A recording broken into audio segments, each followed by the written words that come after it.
jawaban dalam hidupku. Yesus, jawaban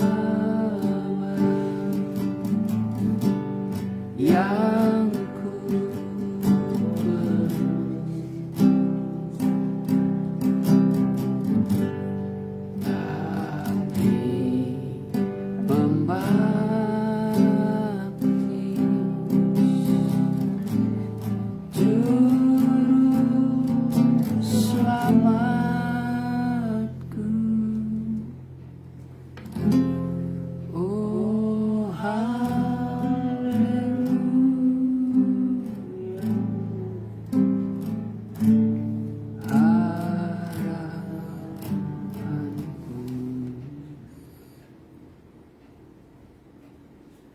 Masuklah itu di Facebook.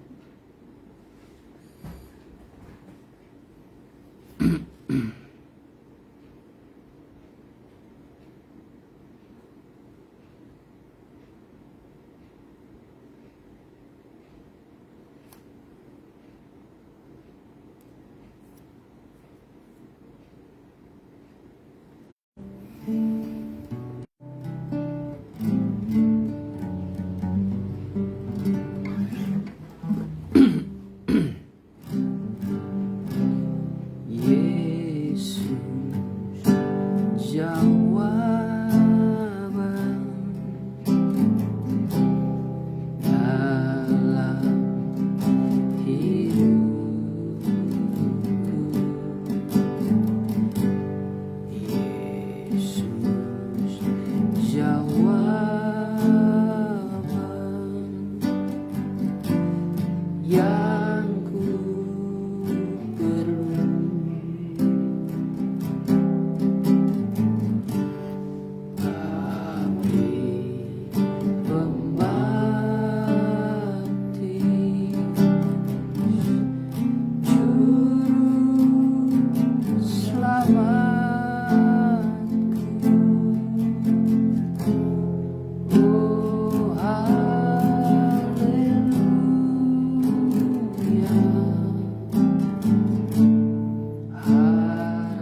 Terima kasih Tuhan, pada saat malam hari ini kembali lagi kami datang di bawah kaki-Mu. Tidak lain hati kami rindu untuk menaikkan doa dan syukur kepada Engkau. Terlebih-lebih di dalam ibadah Beston kami pada saat malam hari ini Tuhan. Kiranya Engkau memberikan kekuatan iman bagi kami, untuk kami selalu membuka hati pikiran kami, masuk dalam hadirat-Mu Tuhan, bahkan menerima firman-Mu dan Roh-Mu, bekerja memberikan petunjuk dan memberikan kekuatan baru, semangat baru di tengah-tengah kami mengiring dan melayani pekerjaan-Mu Tuhan. Oleh sebab itu layakan hidup kami Tuhan untuk datang berdoa dan mendengar, belajar akan firman-Mu serta menyembah Engkau. Kuduskanlah hati kami Tuhan, berikan hikmat melalui kebenaran firman-Mu, pengajaran yang ada. Kiranya karunia roh, hikmat, perkataan maupun perkataan marifat dan juga membedakan segala roh menjadi Tuhan anugerah yang akan berperan aktif di dalam penyampaian firman Tuhan pada saat ini Tuhan. Urapi kami semua, terlebih hamba-Mu yang akan menyampaikan kebenaran-Mu Tuhan. Segala bentuk kuasa kegelapan yang mencoba mengganggu, mengintimidasi, melemahkan kami Tuhan, membuat kami tidak konsentrasi di dalam menjalankan ibadah atau mendengar firman-Mu. Kami tolak, hancurkan semua pekerjaan iblis itu. Hanya di dalam nama Tuhan Yesus Kristus dan iblis Engkau pergi keluar. Darah Tuhan Yesus yang berkuasa. Terima kasih Tuhan. Kami siap untuk belajar firman-Mu. Di dalam nama Tuhan Yesus Kristus kami sudah berdoa. Haleluya. Amin.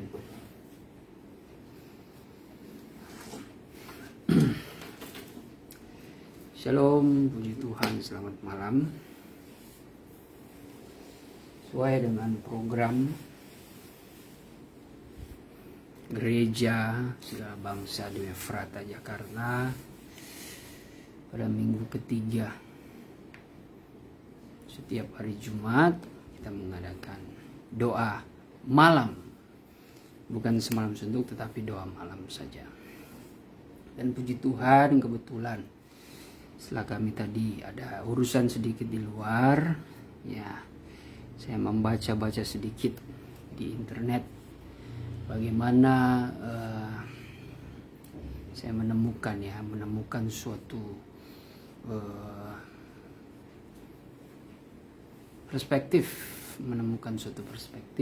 mengenai doa, ya. Awalnya memang bermuncul dengan saya mencari materi firman Tuhan, apa yang baik untuk mengisi ibadah Beston kita pada saat hari ini. Ya, tentu sesuai dengan apa yang kami dapati, apa yang kami pelajari lewat sekolah Alkitab, lewat pengalaman senior-senior, dan tentu dengan pengalaman pribadi di dalam pelayanan, serta referensi dari bacaan-bacaan buku rohani, terlebih firman Tuhan dan buku pelajaran. Banyak sekali materi kebenaran firman Tuhan, tapi terkadang malah sulit memilihnya, ya. Dan yang paling sulit bagi kami adalah bagaimana menyiapkannya, mengemasnya itu menjadi suatu barang rohani yang bisa dicerna, bisa dipahami secara sederhana, ya, dan boleh dimengerti. Dan puji Tuhan mengenai materi doa, ya, sedikit saya mencoba untuk explore dengan membaca dari internet yang tentu ada kaitannya dengan keimanan kita mengenai doa. Makanya di dalam pengumuman e-flyer yang saya bagikan, di situ ada bahasa agak asing, ya, kompletorium. Kompletorium itu merupakan bahasa, ya, diambil dari akar kata itu bahasa Yunani, yang secara tradisi orang Yahudi itu mereka mempunyai suatu kebiasaan dalam berdoa. Kompletorium itu sendiri bermakna mengenai doa tengah malam, ya, doa tengah malam. Oke, Saya ambil pokok ayat di dalam Mazmur 119 ayat 164.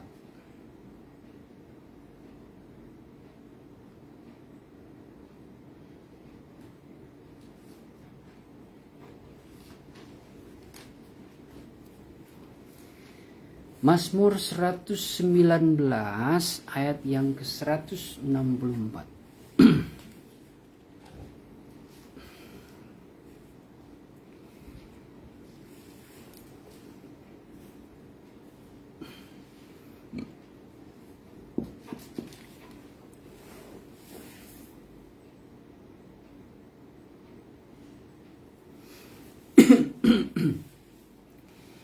Demikian firman Tuhan, 7 kali dalam sehari aku memuji-muji Engkau, karena hukum-hukum-Mu yang adil. Ya. Secara literasi, secara teks Alkitab, kita bisa menafsirkan, bisa mengambil pengertian bahwa pentingnya kehidupan kita ini memperbanyak untuk selalu bersyukur kepada Tuhan, memuji, memuliakan Tuhan. Dan kenapa kita bisa atau mau melakukan itu? Tentu ada motivasi di belakang semuanya itu. Maka secara sederhana kita bisa mengambil pemahaman itu dari teks yang ada, karena kita sudah mengenal hukum-hukum Tuhan, sudah mengenal firman Tuhan yang begitu adil, memelihara kehidupan kita. Nah, tetapi kalau kita mau mempelajari lebih dalam, bahwa sesungguhnya ini bukanlah suatu ungkapan atau suatu gambaran ya, melainkan ini betul-betul menjadi kebiasaan orang Yahudi. 7 kali dalam sehari aku memuji-muji Tuhan. Berhubung ini merupakan kitab Mazmur, maka kita mengenal inti dari kitab Mazmur itu sendiri adalah puji-pujian melalui doa. Jadi puji-pujian di sini adalah suatu sikap kita di dalam kita menaikkan ucapan syukur dan puji-pujian kemuliaan bagi Allah melalui doa-doa kita. Dan memang di dalam perjanjian lama sampai perjanjian baru, setiap hidup hamba-hamba Allah, hamba-hamba Tuhan, para nabi, para rasul itu tidak terlepas dari doa, doa, dan doa. Bahkan Tuhan Yesus sendiri itu pun, ya, dia bukan saja mengajarkan doa, tapi dia sendiri juga betul-betul berdoa. Nah, kita tahu bahwa 7 kali dalam sehari ini memang menjadi kebiasaan orang Yahudi. Mudah-mudahan menjadi kebiasaan kita juga. Ya. Walaupun terkadang ya mengingat hari-hari ini yang semakin dekat kedatangan Tuhan, tetap aja suara Tuhan itu masuk telinga kiri, keluar telinga kanan. Tuhan sudah berulang kali, cintailah doa. Walaupun kita bisa pahami bahwa ketika Tuhan berkata cintailah doa, ya Tuhan tidak secara spesifik ya mengatakan cintailah doa. Artinya kamu setiap saat kamu berdoa ya. Mungkin kalau Tuhan berkata lebih spesifik lagi, ya pasti banyak yang kena. Tapi kalau karena Tuhan cuma secara general saja, secara umum mengatakan cintailah doa, ya udah, pasti juga Tuhan tahu hati kita. Ada yang bersungut-sungut juga, mencintai doa itu seperti apa sih? Yang penting sehari sekali ada ya. Yang penting sehari sekali ada. Itu kan kita juga mencintai doa. Kan kita juga banyak kerjaan, kita juga banyak pelayan, banyak kegiatan. Bisa kita memahami ya secara perspektif kita seperti itu, ya. Tapi coba saudara bayangkan ketika Tuhan ingin secara spesifik mengatakan cintai doa, ya. Misalkan Tuhan setiap jam engkau harus berdoa. Nah, saya percaya tidak semua orang, ya bahkan sangat sedikit orang bisa menjalankannya. Nah, dengan adanya firman Tuhan yang merupakan perkataan Tuhan, ini merupakan suatu tolok ukur ya. Suatu ukuran yang bisa kita pahami. Makanya firman Tuhan itu jelas kan. Suara Tuhan mengatakan cintailah doa, lalu firman Tuhan menjelaskan secara spesifik. Salah satunya ini. Di dalam Mazmur 119 ayat 164. Ya. Kalau di dalam Lukas 18 ayat yang pertama, itu dikatakan dengan tiada putus harap engkau berdoa. Ya. Jangan berhenti berdoa. Bahkan di dalam 1 Tesalonika 5 ayat yang keberapa itu, tetaplah berdoa. Tidak ditaruh waktunya kapan, tidak ditaruh jam berapa, tidak ditaruh. Ya. Lalu di Lukas 18 ayat 1 tadi dikatakan jangan engkau jemu-jemu berdoa. Ya, berarti jangan ada rasa bosan. Nah, coba kita secara kritis. Sesuatu yang dikatakan tidak jemu-jemu berdoa, gimana sih kita menganalogikannya? Contohlah kita bekerja saja ya. Secara umum kita bekerja kayaknya untuk mencari sesuatu, mencari uang, yang dimana uang itu menjadi kebutuhan kita, yang pasti melibatkan ada juga keperluan kita, ada juga keinginan-keinginan kita untuk mengincar barang-barang tertentu, barang-barang branded, mengincar gaya hidup ya. Ya, tidak terkecuali siapapun dia, kadang hamba Tuhan juga ingin bergaya hidup ya. Jadi dia mencari uang dengan cara kotornya di dalam pelayan, bisa itu ya. Karena yang dia kejar adalah gaya hidup. Sudahlah kalau jemaat, bukan berarti kami kompromi. Artinya kan jemaat bisa dikatakan jemaat yang dibimbing ya. Jemaat yang dibimbing, kita rindu jemaat itu senantiasa memiliki gaya hidup yang terukur ya, yang presisi sesuai dengan pemandangan Tuhan. Wah, kalau sudah menyebut presisi berarti jangan ada ukuran kehidupan kita yang keluar sedikit, itu sudah tidak presisi lagi, sudah tidak sesuai kehendak. Tapi Tuhan menuntut kekudusan itu sebenarnya menjadi kehidupan yang terstruktur, kehidupan yang sistematis, yang dinamikanya sesuai dengan kehendak Tuhan ya. Maka dari mulai kebutuhan, keperluan sampai gaya hidup kita pun seharusnya harus mengikuti standarnya Tuhan. Nah, biasanya jemaat kan yang baru bertumbuh ya adalah sedikit gejolak-gejolak. Tapi bagi hamba Tuhan, tentu ya hamba Tuhan yang betul-betul mau mengikut Tuhan, yang dilantik oleh Tuhan, dia sudah berkomitmen ya. Tapi komitmen itu sebenarnya didasari, komitmen itu kuat didasari dengan perasaan kasih. Kalau perasaan kasih itu udah kuat, saya percaya komitmen itu kuat. Tapi kalau perasaan kasih itu sudah tidak ada, sudah luntur, sudah menjadi tawar, sudah menjadi dingin, wah, komitmen seperti apapun itu tetap akan rusak.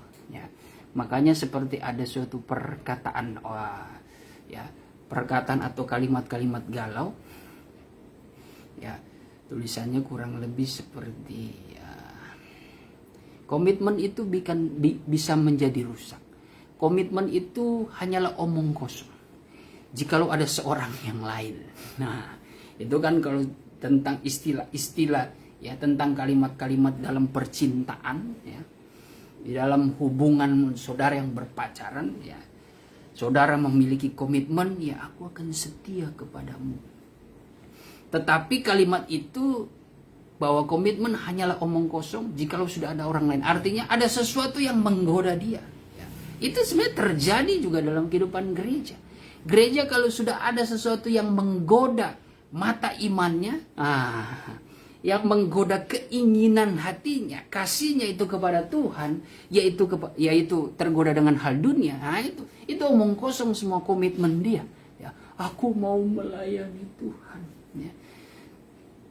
Tuhan minta cintailah doa, cintailah hadirat Tuhan, cintailah firman Tuhan. Oh Tuhan, aku rindu seperti aku selalu haus dan lapar akan firman-Mu.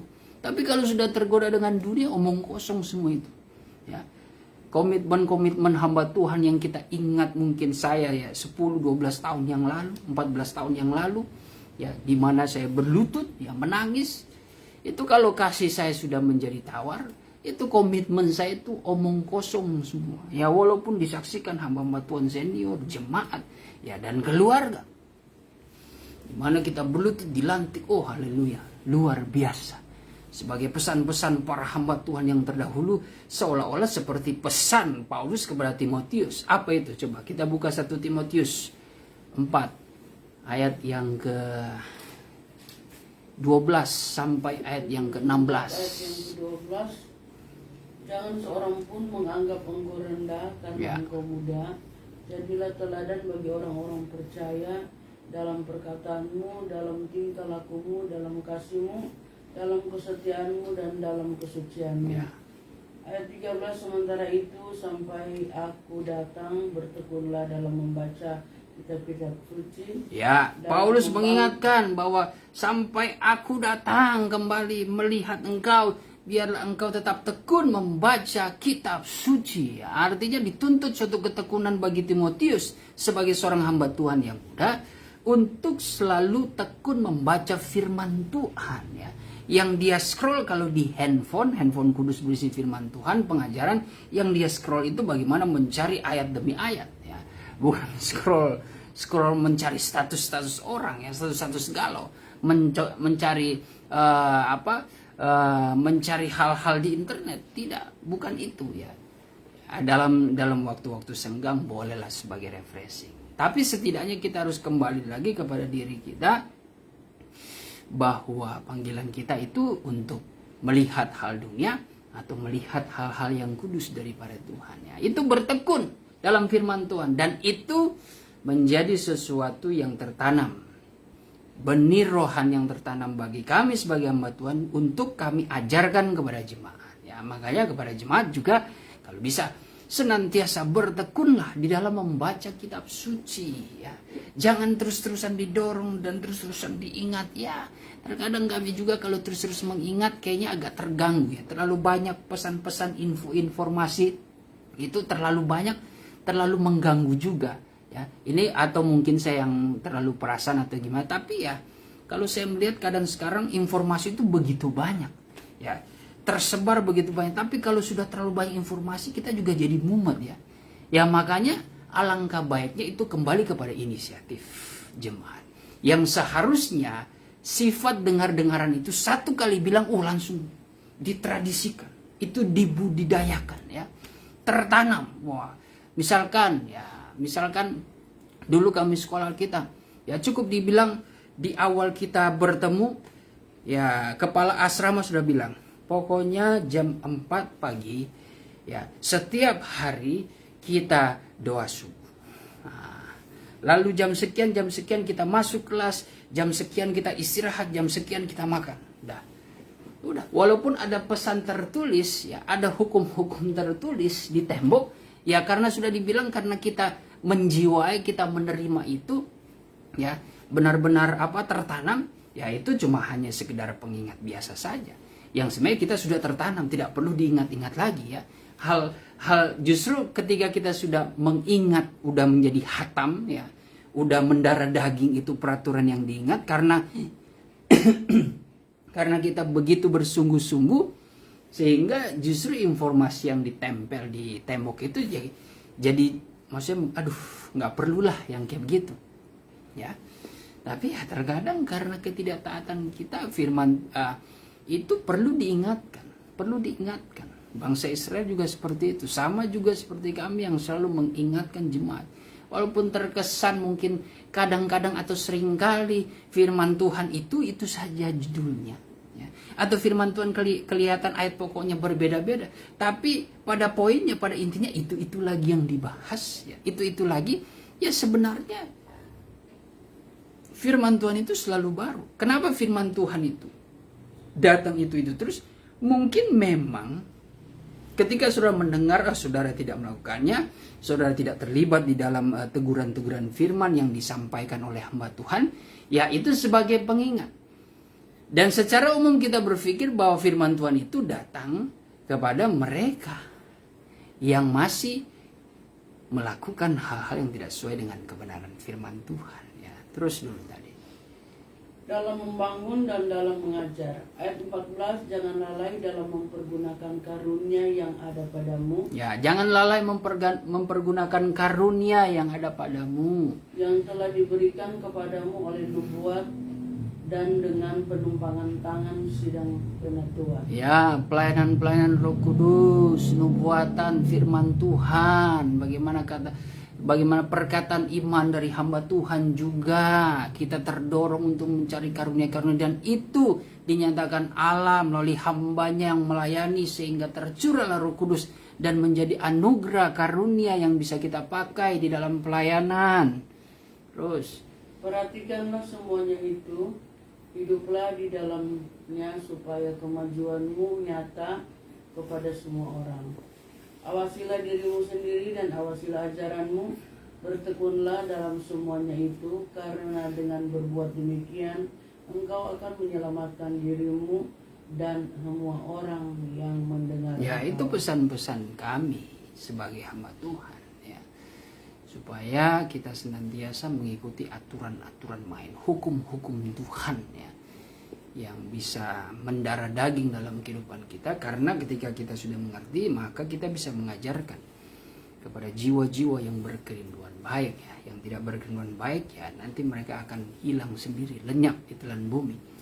Nah, 7 kali dalam sehari ini memuji-muji Tuhan, ya, berdoa kepada Tuhan, ini merupakan kebiasaan bangsa pilihan dan harusnya menjadi kebiasaan kita juga. Jadi 7 hari ini ketika Tuhan mengatakan cintailah doa, maka kita selidiki firman.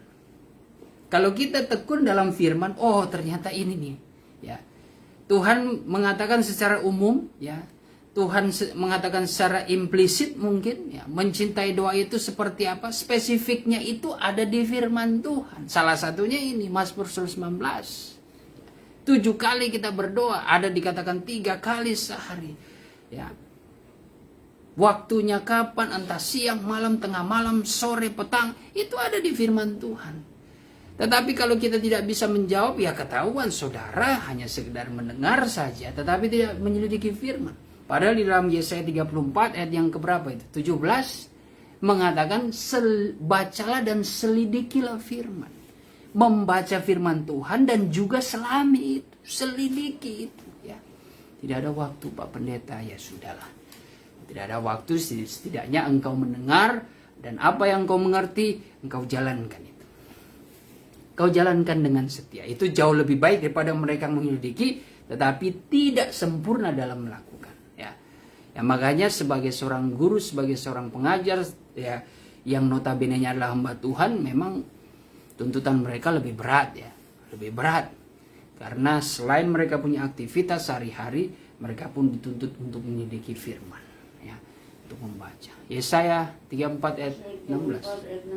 Selidikilah olehmu akan kitab Tuhan,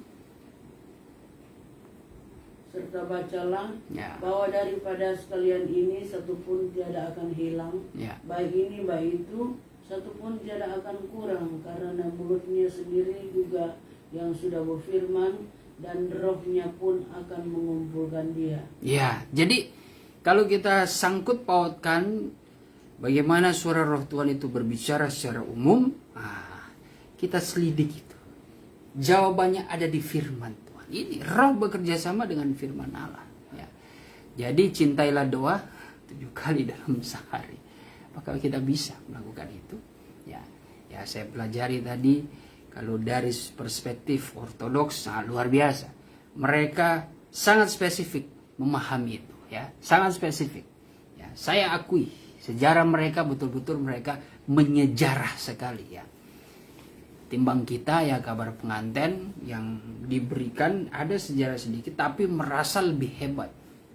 Merasa sudah cukup. Betul, itu sudah cukup, ya. Pengajaran itu langsung daripada Tuhan. Tapi kalau kita dengan pikiran yang terbuka, itu belum semuanya Tuhan bukakan. Tapi terkadang keangkuhan kita sebagai kaum kabar pengantin itu seringkali sudah membuat mengkafirkan orang-orang yang bukan kalangan kabar pengantin. Ini berbahaya. Ini yang paling berbahaya, ya, yang paling berbahaya dan mempermalukan pengantin laki-laki kita, ya. Coba saudara bayangkan, jikalau saudara sebagai Yesus Kristus sebagai laki-laki, saudara mempunyai pasangan, kekasih saudara, istri saudara yang sombong, yang angkuh. Coba, pusing gak saudara, ya? Pusing pasti, ya.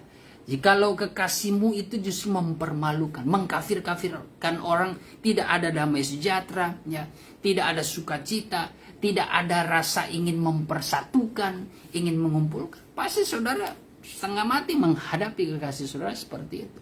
Ya. Nah, sama saja seperti Tuhan Yesus sebagai kasih kita melihat hamba-hambanya yang malas berdoa, sudah malas berdoa, menganggap dirinya itu mungkin dia jago pengajaran, ya, lalu mengkafir-kafirkan orang, ya. Ini bukan terjadi di kalangan tetangga sebelah saja, ya. Coba lihat di tetangga sebelah. Kita melihat di berita-berita. Mereka itu menebar teror, menakut-nakuti, ya. Kelihatan mengatasnamakan Tuhan. Mereka yang ampunya suatu pengajaran, keturunan langsung. Sehingga mereka menganggap ya muslim-muslim yang lain itu, wah itu muslim-muslim kafir itu. Ya. Coba saudara lihat, apakah ada damai sejahtera seperti itu? Hati-hati loh, orang-orang kabar pengantin seringkali seperti itu. Mereka punya kefanatikan, tetapi tidak terarah. Ya, itu bisa terjadi. Sekali lagi ya, saya mengatakan ini bukan kabar pengantinnya salah. Cara kita menerapkannya, memahami dan mendalami kabar pengantin itu aja. Kabar pengantin, sempurna. Kita yakin itu sempurna daripada Tuhan. Tapi buahnya lihat asam semua. Ya. Orang pun merasakan kok begini sih. Memang terkadang kita membela diri, ya memang perpecahan itu memang harus ada kok. Betul. Tapi dengan cara bagaimana dulu, ya. Perpecahan itu artinya yang membuat terpecah itu orang-orang itu sendiri yang terpengaruh, yang akhirnya terpecah, ya. Yang akhirnya memisahkan diri. Kalau orang yang bertahan, yang kelihatan dibully, yang kelihatan tidak bisa apa-apa, nah justru mereka itu yang bisa dikatakan murni. Lihat aja karakter domba bagaimana. Kalau kita pikirkan, bayangkan bagaimana Tuhan menggambarkan bahwa kamu akan diutus seperti seekor domba yang diutus ke tengah serigala. Coba lihat, saudara renungkan, saudara bayangkan mana yang agresif di situ. Hewan yang paling agresif di situ mana? Domba atau serigala? Serigala yang paling agresif dan paling ganas. Ya, paling ganas, saudara. Kalau domba, aduh kasihan, diam-diam. Dia akan bergerak, ya, paling untuk mencari makan. Itu pun makannya bukan daging, makannya rumput. Paling juga dia kalau bergerak, ya, kalaupun dia merasa nyaman itu, jikalau disuruh gembalanya, ya, dia akan taat kalau gembalanya sudah. Nah, ada panggilan-panggilan khusus ternyata. Atau tongkat, gada dan tongkat itu yang membuat domba itu takut, ya, tetap pada di jalurnya. Kalau tidak disuruh gembala, tidak, ya, tidak akan. Itu domba begitu taat, ya. Walaupun dia mau diserang, ya, domba cuma diam-diam aja. Karena yang bergerak itu gembalanya. Ya. Coba lihat serigala, wah, serigala. Itu sangat agresif, saudara. Nah, begitu juga mental jemaat Tuhan, umat Tuhan yang betul adalah tidak suka keonaran, tidak suka kerusuhan. Diam saja, taat, ya. Sekalipun diam itu dianggap lemah, diam itu dianggap tidak tahu apa-apa, ya. Tapi kalau perhatikan engkau sebagai domba, ya engkau mengikuti caranya Tuhan, engkau mengikuti firman Allah, gada dan tongkat pengajaran firman Tuhan, ya. Puji Tuhan, engkau adalah domba yang sejati, ya. Nah, kita kembali lagi, sudah terlalu jauh. Jadi saudara, di dalam 7 kali berdoa, ya, khususnya mengenai kalimat kompletorium itu mengenai doa malam. Ada lagi, saya lupa satu lagi namanya, Vesper atau apa ya. Vesper itu dia doa di sore hari. Nah saudara, kalau saya membaca, ada beberapa doa dari jam 9, ada doa subuh, ada doa jam 6 pagi, itu kebiasaan Yahudi. Ada doa jam 9 pagi. Nah, coba kita buka di dalam Kisah 2 ayat yang ke-15. Doa jam 9 pagi. Kisah 2 ayat yang ke-15. 14 mulai. 14 mulai. Maka bangkitlah Petrus berdiri dengan ke-11 rasul itu, dan dengan suara nyaring ia berkata kepada mereka, hai kamu orang Yahudi dan kamu semua yang tinggal di Yerusalem, ketahuilah dan camkanlah perkataanku ini. 15. Orang-orang ini tidak mabuk seperti yang kamu sangka, karena hari baru pukul 9. Ya, perhatikan, ini mereka berdoa berkumpul menanti-nantikan anugerah Tuhan. Itu jam 9 pagi, ya. Dan mereka kepenuhan, dianggap orang gila, ya. Nggak mungkin lah, nggak masuk akal, ya. Jam 9 pagi itu mereka berdoa. Dan itu kebiasaan orang Yahudi, ya. Luar biasa. Jadi ada subuh kalau tidak salah jam 4, lalu jam 6, lalu doa yang ketiga itu jam 9. Lalu ada doa tengah hari, ya. Itu di dalam Kisah 10 ayat yang ke-9. Doa jam 12, jam 13, 12.13 siang, ya. 10 ayat yang ke-9. Ya. 8 dari ayat 8 sampai ayat 10. Dan sesudah ia menjelaskan segala sesuatu kepada mereka, ia menyuruh mereka ke Yope. Ya. Ayat yang ke-9, keesokan harinya ketika ketiga orang itu berada dalam perjalanan, Ya. dan sudah dekat kota Yope, kira-kira pukul 12 tengah hari, naiklah Petrus ke atas rumah untuk berdoa. Nah, jam 12 tengah hari itu Petrus berdoa, ya. Apa yang terjadi? Coba ayat seterusnya, ayat 10. Ia merasa lapar dan ingin makan, tetapi sementara makan disediakan, tiba-tiba rohnya diliputi kuasa ilahi. Ayat yang ke-11, tanpa olehnya langit terbuka dan turunlah suatu benda berbentuk kain lebar yang bergantung pada keempat sudutnya yang diturunkan ke tanah. Ya, terima kasih, sampai situ saja. Kita sudah tahu itu jalan ceritanya, ya. Itu 12 tengah hari Petrus berdoa, saudara. Siang hari berdoa, ya. Saudara yang bekerja, ya, terkadang kami mengingatkan beberapa jemaat, ya, anak-anak muda khususnya, ya, kalau bekerja mungkin jam 12 itu jam break, ya, jam istirahat, ya. Setidaknya engkau berdoa saja di meja kerjamu 5 menit, bersyukur, ya, memuji Tuhan, itu saja. Doakan di rumah, doakan masa depanmu, ya, 5 menit saja. Itu luar biasa. Buktinya Petrus habis doa itu, lihat apa yang dia terima adalah suatu kenyataan. Roh ilahi menguasai dia jam 12 siang, saudara. Menguasai dia dan memberikan pesan. Dan pesan itu mengenai bagaimana dia menyambut Kornelius yang dianggap sebagai orang kafir, bukan orang Yahudi. Tapi Tuhan memberikan suatu pengajaran kepada dia. Tidak ada orang kafir di mataku. Terima dia. Ya. Karena itu suatu penglihatan mengenai bagaimana ada suatu bungkusan yang berisi makanan-makanan yang dianggap haram oleh orang Yahudi. Tapi Tuhan katakan, makan itu. Itu kan suatu petunjuk ilahi. Dan ternyata betul apa yang dia mimpi, dia alami. Datanglah Kornelius, oh betul. Baru disitulah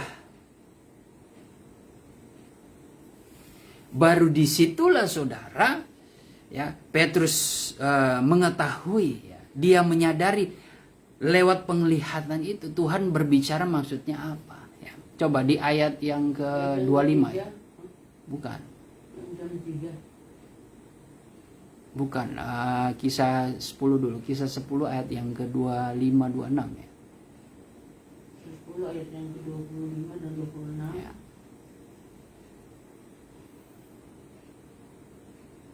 Ketika Petrus masuk, datanglah Kornelius, Ya. menyambutnya dan sambil tersungkur di depan kakinya, Ya. ia menyembah Petrus. Tetapi Petrus menegakkan dia, katanya, bangunlah, aku hanya manusia saja. 27, dan sambil bercakap-cakap dengan dia, ia masuk dan mendapati banyak orang sedang berkumpul. Terus. 28, ia berkata kepada mereka, kamu tahu betapa kerasnya larangan bagi orang Yahudi Ya. untuk bergaul dengan orang-orang yang bukan Yahudi, Ya. atau masuk ke rumah mereka. Tetapi Allah telah menunjukkan kepadaku, Ya. bahwa aku tidak boleh menyebut orang najis atau tidak tahir. 29, itulah sebabnya aku tidak berkeberatan ketika aku dipanggil lalu datang kemari. Sekarang aku ingin tahu apa sebabnya kamu memanggil aku? Ayat yang ke-30, jawab Kornelius, 4 hari yang lalu, kira-kira pada waktu yang sama seperti Terus sekarang. 31, langsung 31. Ya, ayat yang ke-31 berdoa ini. Kira-kira pada waktu yang sama seperti sekarang, yaitu jam 3 petang, aku sedang berdoa di rumah. Tiba-tiba ada seorang berdiri di depanku, pakaiannya berkilau-kilau. 31, dan dia berkata, Kornelius, doamu telah didengarkan Allah, dan sedekahmu telah diingatkan di hadapannya. Terus. Suruhlah orang ke Yope untuk menjemput Simon dan disebut Petrus. Dia sedang menumpang di rumah Simon, seorang penjamah kulit, dan tinggal di tepi laut. Ayat 33, karena itu segera kusuruh orang kepadamu, dan dengan senang hati engkau telah datang. Sekarang kami semua sudah hadir di sini di hadapan Allah untuk mendengarkan apa yang ditugaskan Allah kepadamu. Ayat 34 ya. Ayat 34, lalu mulailah Petrus berbicara, katanya, sesungguhnya aku telah mengerti bahwa Allah tidak membedakan orang. Terus ayat 35. Ayat 35, setiap orang dari bangsa manapun yang takut akan Dia dan yang mengamalkan kebenaran berkenan kepada-Nya. Terima kasih. Jadi ini sebenarnya bagus sekali ini ayat ya, memberikan pencerahan bagi kita, tapi kita tidak membahas mengenai ini ya. Kita membahas mengenai konteks doa ya. Jadi tadi aja 3 petang ya. 3 petang pun memang ada cara berdoa ya. 3 petang. Jadi yang perlu kita ambil, tengah hari pun jam 12 siang penting kita berdoa ya. Penting sekali kita berdoa di tengah-tengah keramaian pun ya, kesibukan orang, tapi kita mau berdoa, luar biasa ya. Terlepas dari kekurangan saudara sepupu kita ya, keturunan Ismail ya, mereka taat sholat 5 waktu, sembahyang 5 waktu ya. Terlepas mereka hanyalah hafalan kan ya, hanya hafalan ya, puji Tuhan mereka yang betul-betul bersungguh-sungguh. Setidaknya mereka kalau bisa mentaati itu udah dengan hati itu, udah dengan kesungguh-sungguhan ya. Tapi kita yang diberikan kebebasan tampaknya tidak mengajarkan, tidak mendidik kita ya. Kebebasan yang kita ambil, yang kita peroleh, malah kita permainkan ya. Kita anggap remeh, oh ya berarti Tuhan penuh dengan kasih karunia ya. Kita malah makin sibuk dengan urusan kita. Nah itu luar biasanya sakit hati Tuhan ya. melihat kebebasan, kemerdekaan yang diberikan kita ya. Kalau saudara pikir-pikir, kalau saya merenungkan, coba Tuhan balikan ke hukum Taurat, banyak yang mati ya. Karena Tuhan saklek sekali ya. Sedangkan engkau yang berbuat zina, engkau yang bermain judi, engkau yang berbuat curang, engkau langsung dirajam, engkau langsung mati. Sekarang orang Kristen yang sudah mengenal aliran Pentakosta, banyak yang berzina, banyak yang selingkuh, banyak yang narkoba, seks bebas dan sebagainya. Bodoh amat, masuk gereja lagi tanpa ada pengakuan dosa ya. Coba kalau di zaman Taurat habis semua itu ya. Tapi kita terkadang kita tidak menghargai hari Sabat, kita masih bekerja di hari Minggu ya kan. Ibadah pun kita abaikan, cuek aja. Hukum anugerah Mas Bro. Itu luar biasa. Kebebasan yang diberikan Tuhan ya, tidak mendidik kita. Tapi berbahagialah engkau ya, yang betul-betul dalam kebebasanmu, namun engkau tetap memposisikan dirimu untuk taat dan setia. Engkau adalah orang yang tidak mencuri kemuliaan. Engkau adalah orang yang tidak memanfaatkan apa yang Tuhan anugerahkan. Kebebasanmu menerima anugerah karunia, tapi engkau pertahankan, engkau jalankan dengan setia. Engkau tidak anggap enteng ya. Sebenarnya kalau saya mau katakan bahwa orang yang diberikan karunia nubuatan, engkau harus terus memperlabakan itu ya. Karena di dalam perhimpunan Tuhan selalu ada, berarti Tuhan selalu menuntut itu. Terlepas dari kekurangan ya, saya harus memuji Ibu Gembala dari dulu sampai sekarang masih setia. Ya walaupun dalam kelelahannya, ya walaupun ada saat-saat di mana saya memberikan kesempatan kepada yang muda-muda, tapi muda-muda nggak naik-naik juga. Ya udah saya yang naik lah akhirnya. Ya, nah ini yang lebih nggak tahu diri siapa? Anak muda kan berarti, yang pemula-pemula, Ini kan kalau di mata Tuhan, kalau kita melihat misalkan dalam dunia profesionalitas, wah langsung diomel, ini apa-apaan kamu? Saya kasih ke persen, kamu tidak pakai. Apa gunanya itu? Nah, itu kalau di dunia sekuler bisa mau sekeras itu. Harusnya di dalam kekudusan Tuhan, lebih ketat. Tapi ya itulah kasih Tuhan ya. Kasih Tuhan yang ya selalu santai saja ya. Ya itu kena juga kepada saya. Firman Tuhan itu pedang bermata dua. Jadi kepada saudara dan kepada saya juga. Makanya yang terpenting di sini bagaimana kita kan keselamatan sendiri-sendiri ya. Tapi kita saling mengingatkan gitu. Saling berusaha, saling berjuang. Jangan bermasa bodoh. Jemaat juga yang sudah diberikan karunia nubuatan, karunia penglihatan, perlabakan itu jangan dipandang enteng ya. Jangan engkau membuat sia-sia suara Tuhan itu setiap minggu, setiap Jumat, setiap bersekutu. Tuhan selalu, aku mengasihi kamu. Ya. Aku mau memakai kamu. Aku memanggil kamu. Di mana anugerah roh itu. Tuhan dengan lembutnya luar biasa. Ya. Tapi engkau malah sibuk justru berbuat dosa di luar sana. Ya apalah artinya itu ya, itulah ya, dalam dunia nyata juga terkadang begitu ya. Orang yang baik, orang yang tulus justru ketemu dengan orang yang tidak menghargai ketulusan mereka ya. Dalam dunia percintaan pun seperti itu. Saya melihat di medsos ya, kadang betul juga, walaupun pesan-pesan galau tapi betul juga. Terkadang ya laki-laki yang tulus atau perempuan yang tulus justru malah tidak dihargai. Justru mereka suka cari yang bad boys ya, yang cowok-cowok playboy, tatoan, rokok, yang preman, yang terkesan jagoan, itu yang menggemaskan. Ya, perempuan-perempuan yang nakal, yang berani, itu yang penuh dengan menantang. Itu doktrin-doktrin iblis itu seperti itu ya. Ya itu yang justru akan membela kita. Wah. Laki-laki yang kelihatan gagah, nanti dia yang akan setia membela kita. Oh Tuhan Yesus, dari mana itu? Ajaran dari mana? Ya. Jadi berharap kepada orang yang jahat. Ya. Seolah-olah orang yang tulus nggak bisa belain dia. Aduh, ini pemahaman-pemahaman yang rusak. Ya. Pemahaman yang rusak. Hati-hati anak-anak Tuhan, ya jangan terkecoh dengan semua itu ya. Makanya kita harus giat berdoa. Lalu yang selanjutnya mengenai doa tengah malam pun ada ya. Jadi ada Vesper itu doa sore hari. Tadi yang saya mau jelaskan doa yang dilakukan Petrus itu yang dilakukan orang Yahudi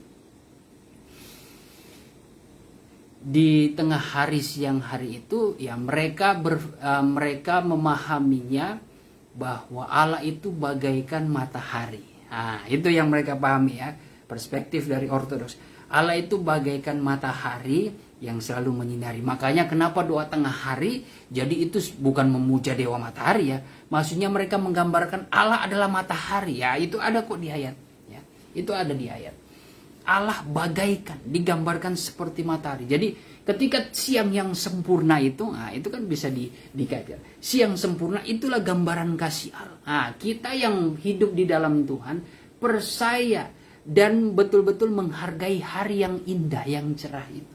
Dengan berdoa dan bersyukur memuji Tuhan. Itu yang Tuhan inginkan. Lalu 3 petang ada. Ya.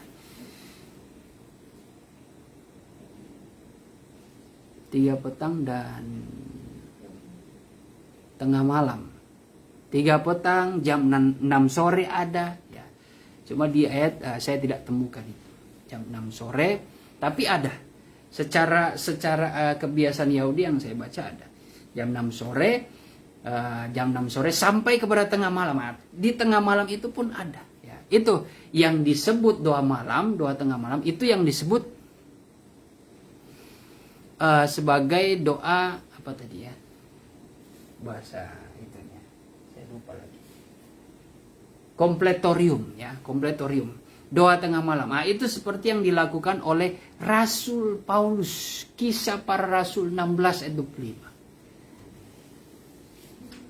Rasul Paulus dan Barnabas. Ayat 25. Tetapi kira-kira tengah malam Paulus dan Silas berdoa dan menyanyikan puji-pujian kepada Allah, dan orang-orang hukuman lain mendengarkan mereka. Ya, jadi disitulah Paulus berdoa memuji-muji Allah. Ya, dibebaskannya dia, ya, terbebas itu dari penjara. Allah melakukan mujizat. Allah menggemparkan penjara itu. Ya. Bahkan Allah memberikan pelajaran kepada kepala penjara itu, dan lewat kejadian itu yang membuat kepala penjara akhirnya bertobat. Ya. Jadi tengah malam itu juga ada. Justru di sini memberikan gambaran ketika kita berdoa tengah malam, saudara, ya, kita akan mengalami kebebasan. Kita akan mengalami suatu kebebasan, kemerdekaan atas pergumulan kita. Ya. Kita menjalani doa semalam suntuk pun itu baik. Ya, itu sangat baik. Nah, ini sebagai ayat-ayat terakhir. Sebagaimana doa semalam malaman itu dilakukan Tuhan Yesus. Di dalam Lukas 6 ayat yang ke-16, ayat yang ke-12. Lukas 6 ayat yang ke-12. Lukas 6 ayat yang ke-12. Pada waktu itu pergilah Yesus ke bukit untuk berdoa, dan semalam-malaman ia berdoa kepada Allah. Ya, terima kasih. Yesus berdoa tengah malam, semalam-malaman ia berdoa kepada Allah. Apa di situ? Untuk apa dia? Untuk memilih murid-muridnya, ya. Jadi jangan suruh pandang enteng berdoa itu, ya. Yesus pun berdoa semalam-malaman untuk menentukan pilihan orang-orang yang akan diangkat menjadi muridnya sebagai generasi penerus. Ini menjadi suatu gambaran bagi kita, hamba Tuhan, untuk melahirkan penerus-penerus dalam jemaat, untuk perpanjangan pelayanan kita sampai mencapai kepada kedatangan Tuhan Yesus, tembus sampai kepada pekerjaan kegerakan yang besar sampai kedatangan Tuhan Yesus. Pentingnya kita senantiasa doa semalam-malaman.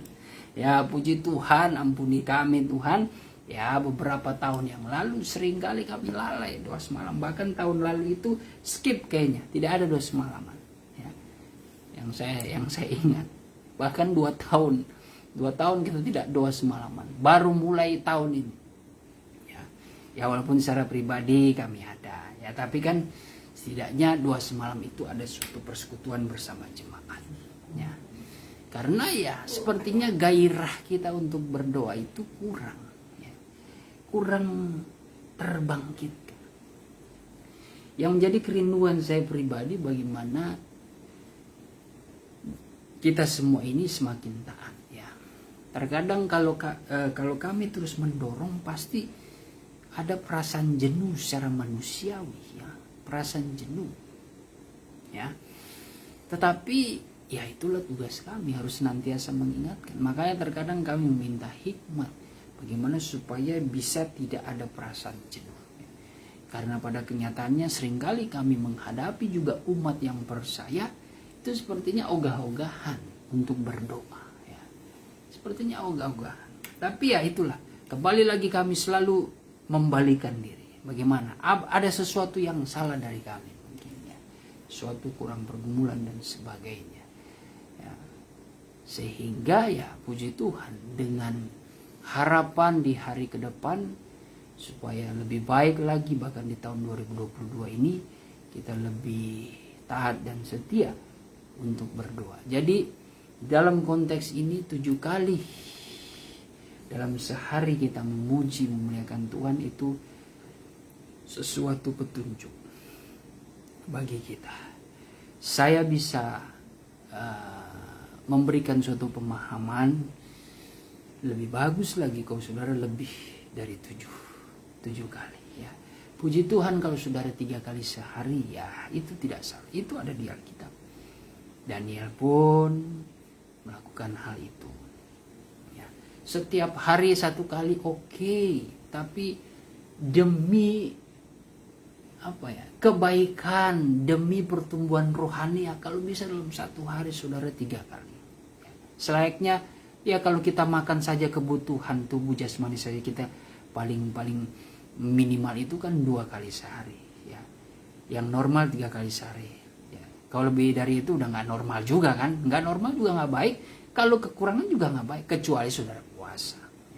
Saudara puasa itu saudara lebih cenderung memperbanyak ya, membuat tubuh rohani saudara menjadi gemuk dan segar di pemandangan Tuhan, nampak sehat. Tapi walaupun secara jasmani saudara kurus, tapi secara rohani saudara memiliki kuasa. Itu lewat perkataan saudara bisa menyembuhkan orang yang sakit, bisa membangkitkan orang yang mati bahkan. Kalau saudara bersungguh-sungguh, tidak ada yang mustahil ya. Tapi ya untuk berdoa ya selayaknya tubuh jasmani ini membutuhkan doa, membutuhkan makan ya, baiklah seperti itu. Doa sembari membaca Alkitab ya, itu sangat baik. Dan saat ini diingatkan kepada kita seperti 1 Tesalonika 5 ayat yang ke berapa itu, 16, 17, 15 sampai 17. 1 ayat yang ke-16 mulai. Tetaplah berdoa Ya. Terus bersukacitalah senantiasa, tetaplah berdoa, mengucap syukurlah dalam segala hal, sebab itulah yang dikehendaki Allah di dalam Kristus Yesus bagi ya. kami. Jadi ternyata dalam berdoa itu kalau dari susunan kalimat itu tampaknya harus ada perasaan sukacita ya. Kalau tidak ada kesenangan untuk berdoa, waduh, tampaknya kita mau berdoa saja, walaupun dalam pikiran hati kita seperti ada ingatan, ada yang berbicara, ayo berdoa, ayo berdoa. Ya sebenarnya itu Tuhan sedang berdialog dengan kita. Tuhan sedang berbicara, aku ingin berbicara dengan engkau. Ya. Tuhan sedang ingin berbincang-bincang, tapi seringkali karena lembutnya suara di hati itu kita abaikan, apalagi itu suara sembari kita nonton, sembari kita jalan-jalan, tapi tiba-tiba ada suara seperti itu. Nah, itu juga biasanya menguji kita loh. Di tengah-tengah hiruk pikuk kita, ya keramaian di dalam aktivitas kita, terkadang ada suara seperti itu. Suara yang teringat akan doa, ayo berdoa. Nah, kita mau ikutin itu atau kita abaikan? Ya, jujur saja kalau saya lebih sering, ada saya ikut tapi lebih sering saya abaikan. Ya. Terkadang itu datang saat saya lagi nonton, saat saya lagi main handphone, saat saya lagi main game, ya kami ada saat seperti itu ya. Saat saya lagi sama teman-teman, ya. Bahkan di tengah-tengah melayani juga, artinya bukan di saat kita bekerja, di saat kita melayani ada suara seperti itu langsung kita tutup, langsung kita berhenti, kita tinggalkan lalu kita berdoa. Enggak, itu sebagai pengingat aja. Oh ya, oke Tuhan saya berdoa, tapi tunggu sejenak saja biar saya selesaikan dulu saja, baru kita berdoa ya. Saya pun pernah seperti itu. Seperti ada ajakan, ayo kita habis ini berdoa ya. Saya langsung berkata dalam hati, iya Tuhan, habis ini ya saya selesai pelayanan sampai rumah saya berdoa, mengucap syukur. Sampai rumah enggak berdoa ya. Ada seringkali yang ada malah tidur, ada yang seperti itu ya. Tapi pesan kami pada saat hari ini, puji Tuhan, lewat doa malam ini kita diingatkan mengenai doa. Karena mengingat ya, Tuhan selalu ingatkan kita. Tuhan itu bagaikan Bapa yang penuh kasih, selalu sabar mengingatkan kita. Hargailah setiap ajakan-ajakan Tuhan, karena ada waktunya Tuhan tidak berbicara lagi loh. Ya, kalau Tuhan sudah diam, hati-hati. Itu berarti sudah malam. Ya. Saat ini firman Tuhan begitu kencang, begitu keras, lembut tapi seringkali menjenuhkan. Ya, kita tidak ingat. Ya, seringkali mengingatkan tapi kita abaikan. Ya, jangan sampai ada masanya Tuhan diam. Nah, hati-hati kalau Tuhan diam. Dalam kehidupan sehari-hari, saudara yang memiliki kekasih, ketika kekasihmu diam, tak berbicara, dia sedang marah. Ya, dia sedang kecewa. Jangan kau buat itu kepada Tuhan. Ya, kau buat di dalam hubunganmu saja, itu sudah bikin kamu pusing, uring-uringan ya. Ya, membuat engkau jadi gelisah, kebingungan. Nah, apalagi Tuhan yang sudah diam. Tapi Tuhan bukan manusia Saya hanya mengingatkan saja. Ya, ada waktunya Tuhan diam. Nah, disitulah engkau pasti stres. Pasti akan stres. Ya. Dan kau akan merenungkan, kau akan merasa bersalah, engkau mungkin salah bicara, engkau sudah jauh daripada Tuhan. Tapi kalau puji Tuhan kalau Tuhan masih berbalik. Tapi kalau waktu yang disebut Tuhan sudah tidak berbicara lagi, waduh. Yang berbicara zaman masuk kepada zaman antikris, hati-hati. Ya, saudara mau nangis darah seperti apapun tidak akan membalikkan keadaan. Karena waktunya sudah terlambat. Mari kita berdoa. Terima kasih Tuhan pada saat malam hari ini Engkau mengingatkan kami dan kehidupan kami agar senantiasa menjalankan setiap perintah-Mu, memiliki kebiasaan-kebiasaan yang baik Tuhan sebagai umat pilihan-Mu ya Bapa, untuk selalu mempererat dan semakin dekat kehidupan kami dengan Engkau melalui doa dan puasa. Karena Engkau sendiri yang mengingatkan kami untuk selalu mencintai doa. Saat ini rindulah hati kami Tuhan, kami bawa dalam hadirat-Mu agar Engkau menyempurnakan firman-Mu di dalam penyembahan. Dan Engkau boleh teguhkan firman-Mu Tuhan melalui suara Roh-Mu jikalau Engkau berkenan pada saat malam hari ini ya Bapa. Terima kasih Tuhan, umat-Mu yang mengikuti Tuhan ibadah Beston malam hari ini juga Engkau berkati, Engkau jamah, Engkau lawati mereka sebagaimana Engkau menjamah dan melawati kami pada saat hari ini. Lewat firman-Mu biarlah berkuasa menguasai kehidupan kami, memberkati kehidupan kami dengan berkat rohani. Dan sebentar kami akan menyembah segala bentuk kuasa kegelapan yang mengganggu, merintangi, yang mencoba mengintimidasi dengan berbagai cara. Kami tolak, usir segala pekerjaan iblis itu hanya di dalam nama Tuhan Yesus Kristus. Engkau pergi keluar. Darah Tuhan Yesus yang berkuasa, rilis air bidik rai. Terima kasih Tuhan Yesus, kami siap menyembah Engkau dalam nama Tuhan Yesus Kristus. Haleluya. Oh besar,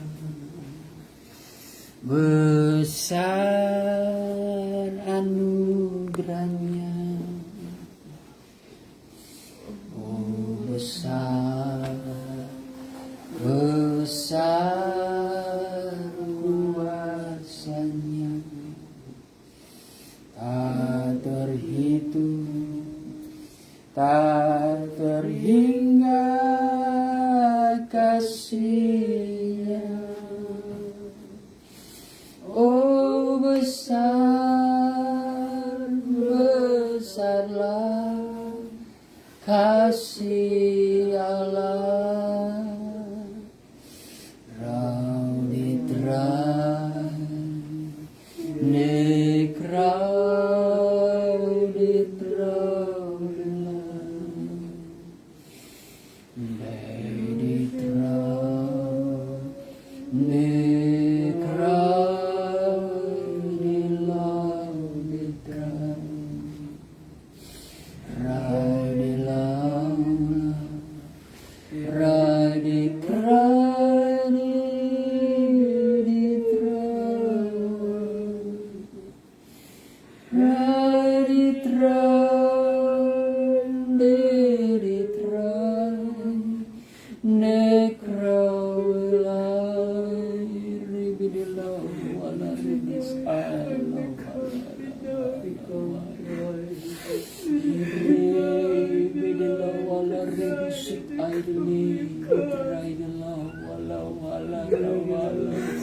Akulah gembala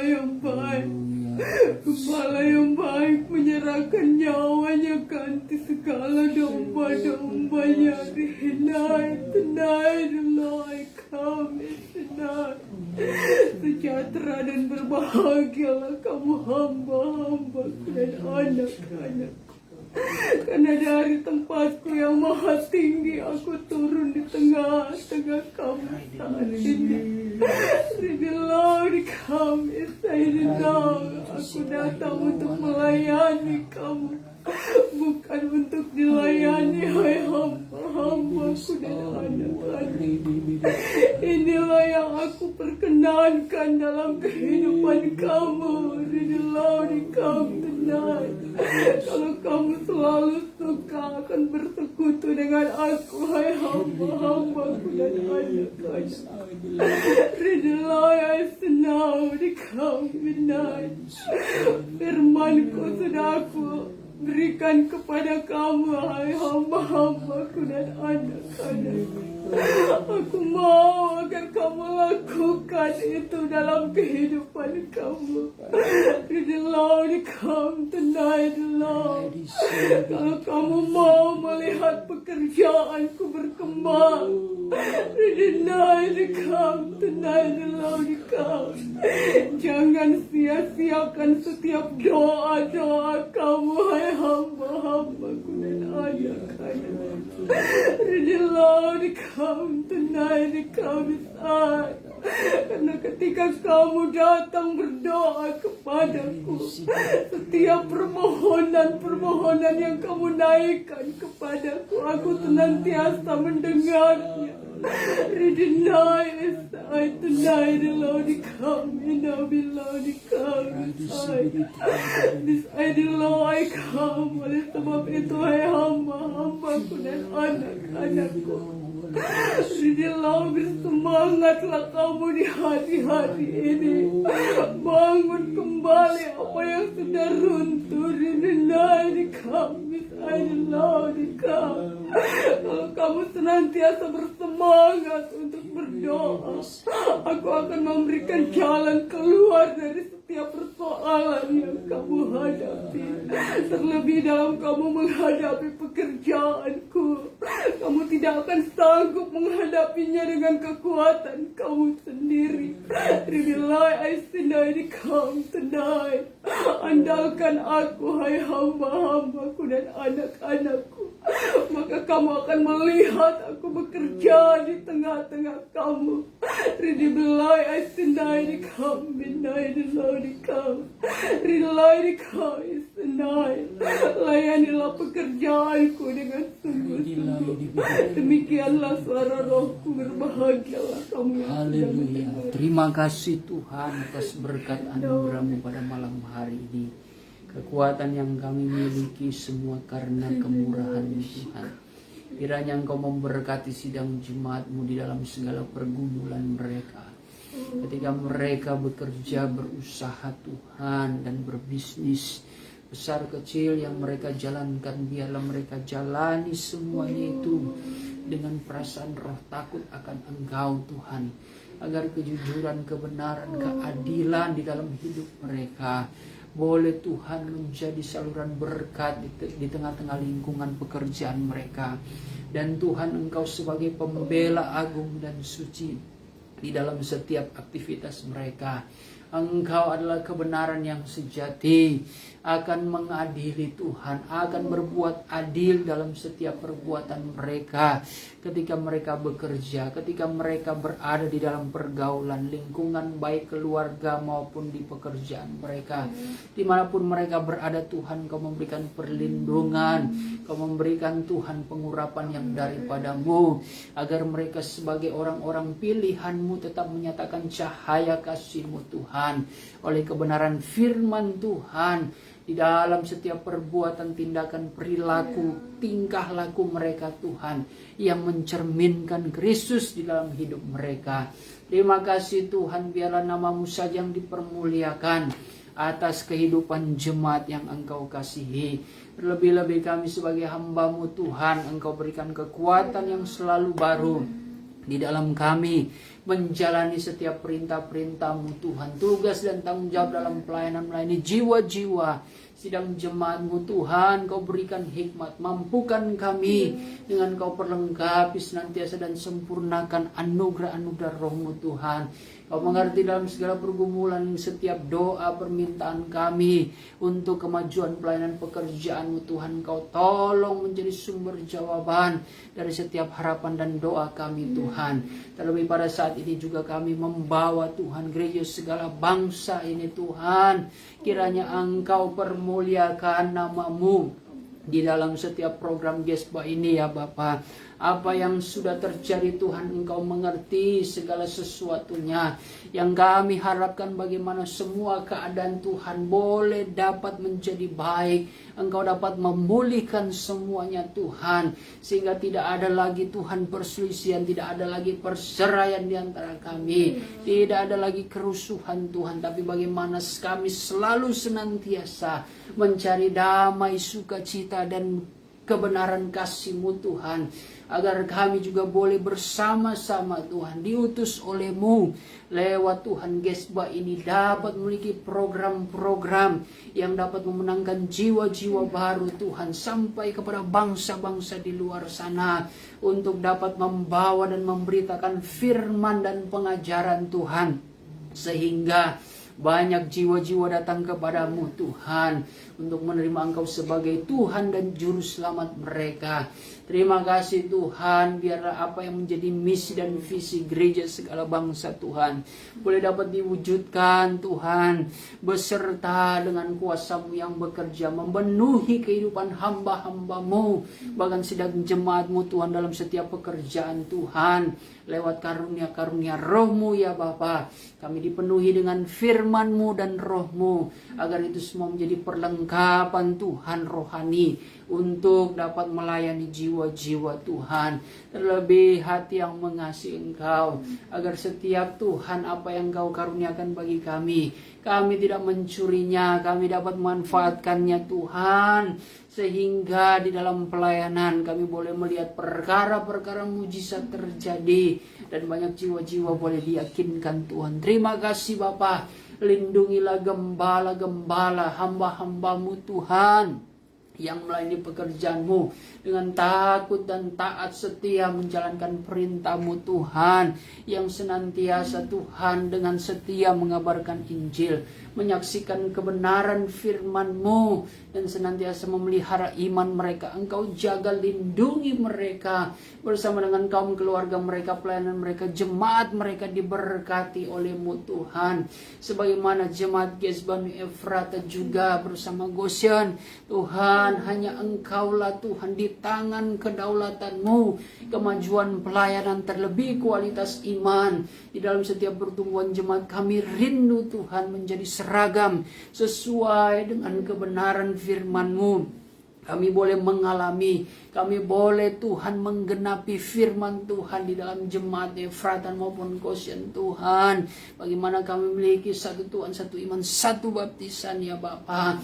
Kami boleh dapat menggenapi firman di dalam Kisah 2 ayat 38. Bagaimana kami hidup dalam pertobatan, kami sudah dibaptis dengan air, terlebih sampai baptisan roh, dan boleh dapat memiliki anugerah-anugerah Roh-Mu Tuhan.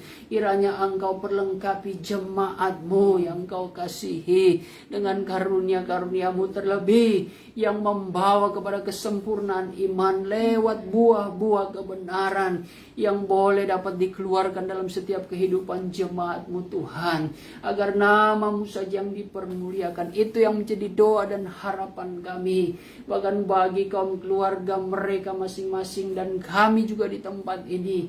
Kami rindu Tuhan Kau tetap menjaga mereka. Kami rindu Tuhan Kau tetap satukan kami semua menjadi keluarga Allah yang memiliki satu misi dan visi Tuhan, yang memiliki roh yang sama, yaitu roh yang takut akan Tuhan dan selalu memuliakan Engkau Tuhan. Segala tantangan, segala cobaan, godaan yang terjadi itu akan ada Tuhan, tapi kuatkanlah kami yang sudah mengerti akan firman-Mu. Biarlah kami tidak terintimidasi, kami yang sudah mengerti tidak terpancing dengan keadaan, tapi bagaimana kami bertanggung jawab atas jiwa-jiwa yang menjadi kaum keluarga kami masing-masing, untuk tetap dengan bersabar Tuhan, dan mengandalkan Engkau bahwa Engkau berperang menggantikan kami. Engkau akan memenangkan mereka sebagai kaum keluarga kami, untuk mereka dapat menerima masuk ke dalam rencana-Mu yang agung dan suci Tuhan, dengan suatu perubahan hidup, dengan kehidupan yang berbuah-buah di hadapan-Mu, dan boleh dialami, dirasakan, dilihat oleh orang banyak bahwa kami adalah keluarga yang dipilih oleh-Mu Tuhan, yang boleh menjadi saksi dan memberitakan kebenaran. Itu yang kami rindukan Tuhan, agar ketika Engkau mengutus kami kepada orang-orang di luar sana Tuhan, kami boleh dapat menjadi teladan yang baik ya Bapa, baik dalam rumah tangga kami maupun dalam kaum keluarga kami masing-masing, dan lingkungan kami pun boleh merasakan kedamaian dengan adanya Kristus dalam hidup kami. Perbuatan-perbuatan firman-Mu yang dapat mendatangkan sukacita, yang membangkitkan iman Tuhan, yang dapat mendatangkan damai sejahtera. Terima kasih Tuhan, itu yang menjadi doa dan harapan kami hamba-Hamba-Mu bagi kehidupan kami semua dan jemaat dan kaum keluarga kami masing-masing Tuhan. Terima kasih Bapa, kami bersyukur sepanjang hari kami boleh lewati Tuhan. Sebentar kami akan beristirahat, kiranya Engkau tolong jaga lindungi kami, bangunkan kami esok pagi Tuhan dengan semangat yang baru, dengan hari yang baru yang Kau anugerahkan bagi kami, kekuatan kesehatan yang baru.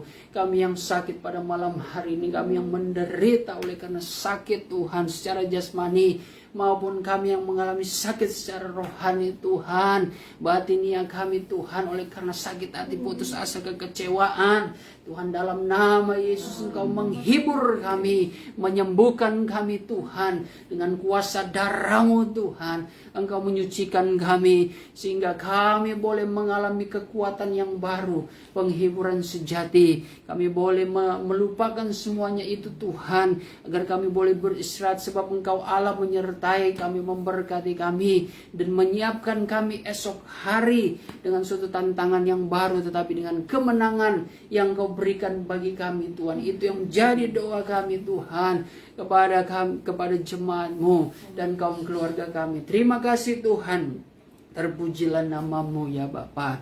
Sempurnakanlah Tuhan ibadah beston kami pada saat malam hari ini. Kami akan akhiri demi nama Tuhan Yesus Kristus. Haleluya.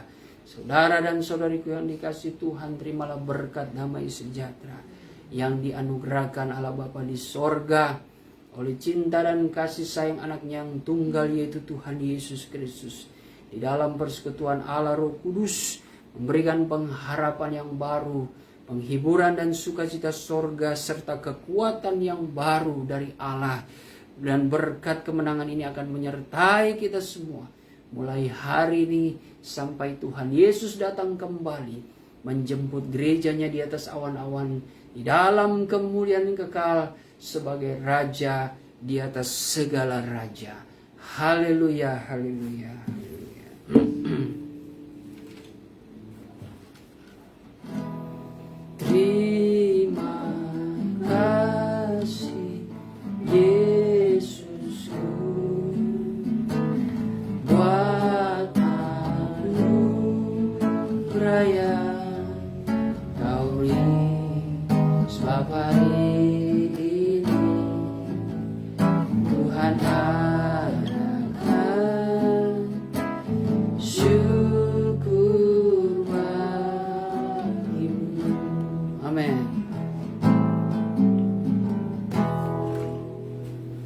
Tuhan, selamat malam semuanya, selamat beristirahat, Tuhan Yesus memberkati. Shalom.